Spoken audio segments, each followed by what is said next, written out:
Hindi po kami ang nagsabing may plot. Unang-una, ang nagbanggit na mag-ingat sa coup ay kasama nyo sa majority nung Thursday dito, hindi kami sa minority. Sa 24 sa atin dito, baka si Lito Lapid lang ang ayaw maging Senate President. Pero baka gusto mo rin.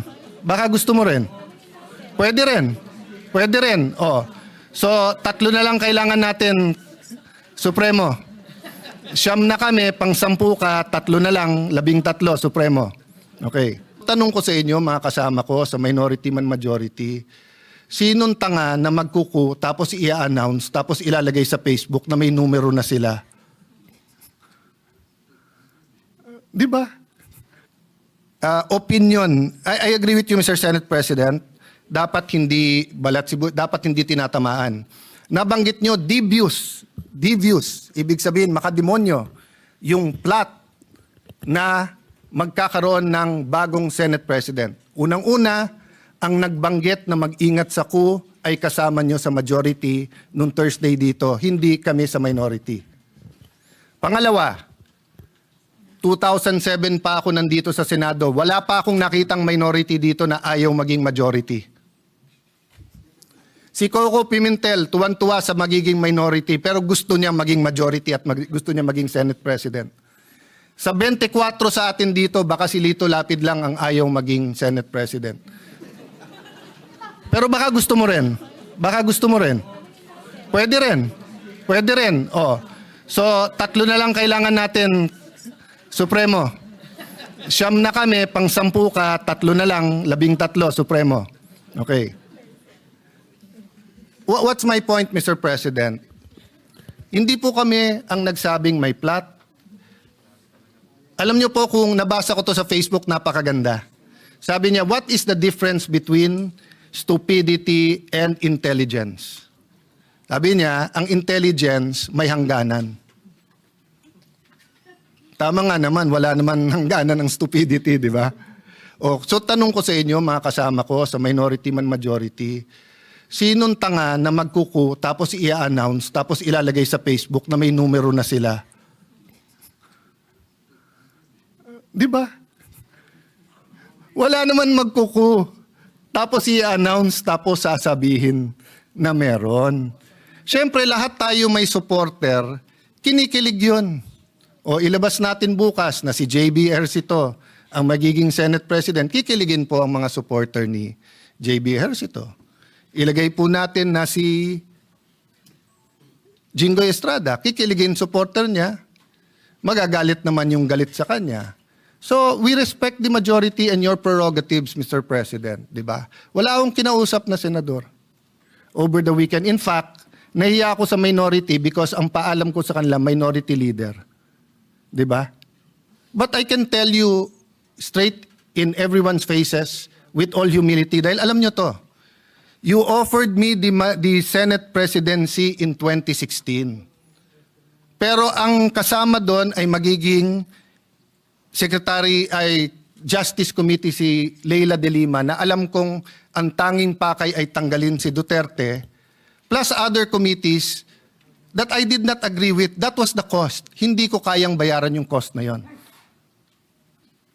Hindi ko kayang bayaran yung cost na yon. So, I lost it. Napunta kay Coco Pimentel and it was good for the country. Panay Mindanao. But yun yung cost. Oh, it was offered to me again last month. But sabi ko, hindi ko kayang saksakin sa likod. Kahit sa harap, hindi ko kayang saksakin si Chis Escudero. So humanap ng ibang kandidato. And I think, at this time, Senator Soto has a role to play. And he is Senate President. Di ba? So if and when it is offered to me, it will be in terms that I can pay the cost. Kasi lahat yan may cost eh. Eh, ang hirap maging independent po ngayon.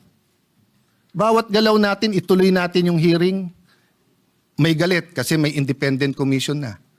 Huwag natin ituloy ang hearing, parang may pinagtatakpan tayo. That's why I'm glad that the Senator Lacson said, tuloy yung hearing.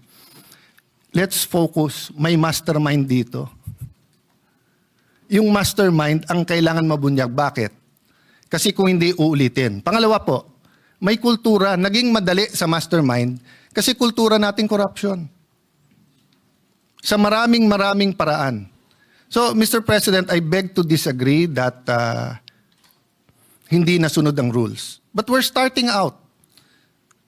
And our plate is full. Sa minority, we have a nation-building agenda.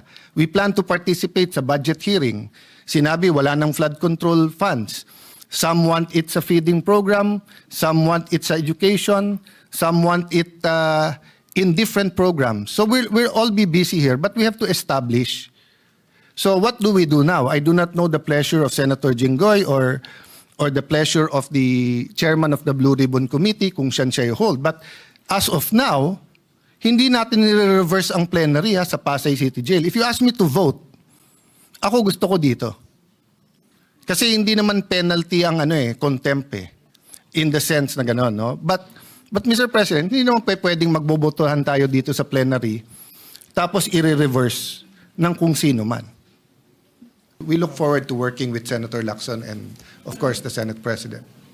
When the new Senate Blue Ribbon Chair was elected, which is the gentleman on the podium today, Senator Panfilo Lacson, he conferred with the Senate President. Nilalagay ko lang po yung proper context. No? Kinausap niya yung Senate President na ibalik na lang po sa Senado.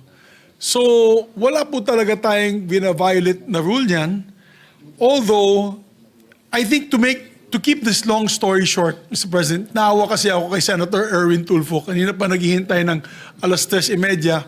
Yan ang pangako ko sa kanya na magbigay siya ng privileged motion and privileged speech. Para, lamang po, para siguro ma-rectify itong problemang ito. May we ask the gentleman, are you objecting to the recommitment of the witness to the Senate? Because if so, then I'll make the proper motion and we will sustain the decision of the Senate President. And that's it. Because if there's an objection, Mr. President, I clearly remember my compadre, Senator Bato de la Rosa, giving a very passionate speech that here in the Senate, protektado sila dito. Hindi kami katulad ng House na binabadger yung witness. I believe him. And I believe the Sergeant at Arms was appointed by the predecessor of Senator Soto, our Sergeant at Arms, can be trusted, Mr. President. So if that is the case, to end this discussion, let's just have a debate in plenary. Or debate, rather, I will move for a motion and let us decide with finality where will the witness be remanded, Mr. President. Because as far as I'm concerned, I will sustain the decision of the Senate President to bring him back here to the Senate. That is what everybody wanted last week, including the minority. So, Mr. President. Mr. President. Yes. Mr. President. Mr. President, I will yield. For a while. Sorry. Who will yield? Yeah. Okay, I will yield, Your Honor. Okay, the minority leader is recognized. Sorry, Mr. Presiding Officer, to make it hard. I will yield to Senator Joel to answer that. But the commitment I want is we follow the rules. So next time, pag nagbotohan tayo dito, hindi pa pwedeng may post-action tayo to unless it's an emergency. Nilipat na I just answered that. Mr. President, as far as, Mr. President, may I be recognized? As far With as, the permission of the minority leader, Yes. the deputy minority leader. yes, Mr. President. I wish to speak, Mr. President, if I may, because it is related to what the minority leader But, Mr. President, mentioned, and I'm sure the for a while, minority for a while. leader will be able Session to. suspended.